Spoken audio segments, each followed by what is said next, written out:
Reminder lang kapatid, walang kabuluhan ng paggising ng maaga at pagtulog ng gabing-gabi na sa pagtatrabaho upang may makain. Dahil ang Panginoon ang nagbibigay ng mga pangangailangan ng kanyang mga minamahal kahit sila'y natutulog.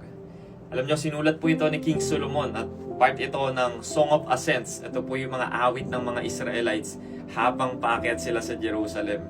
At kapag binasa nyo po yung buong chapter, iisa lang yung theme. Sabi po dito, kung wala ang Diyos, walang saysay ang lahat ng pinaghihirapan mo. Makikita po natin sa verse 1. Sabi sa verse 1, malibang ang Panginoon ang nagtayo ng bahay, walang kabuluhan ang pagod ng nagtayo nito.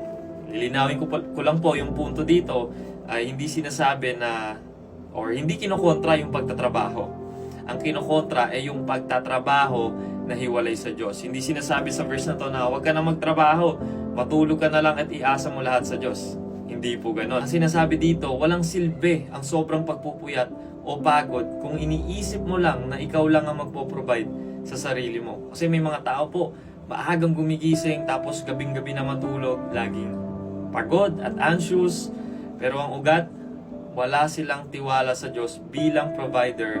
Kaya kahit sobrang trabaho, walang kapayapaan. Hindi po dyan tinuturo ang katamaran. Hindi po. Kasi malinaw po sa Bible. Proverbs 6:6 and 2 Thessalonians 3 verse 10. Basahin po ninyo na kinokondem din yung katamaran. So magtrabaho tayo, pero ang utos din ng Diyos, magtiwala ka. Dahil siya ang tunay na provider. Ang trabaho mo ay responsibilidad, ang provision ay galing sa Diyos. Hindi ka pinapakain ng sipag mo.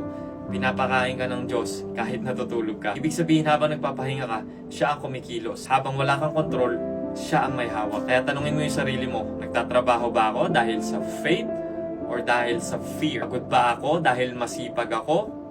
O dahil wala akong tiwala sa Diyos? Kasi hindi tayo pinagpapahinga ng Diyos para maging tamad. Diba? Inutusan tayo ng Diyos to rest.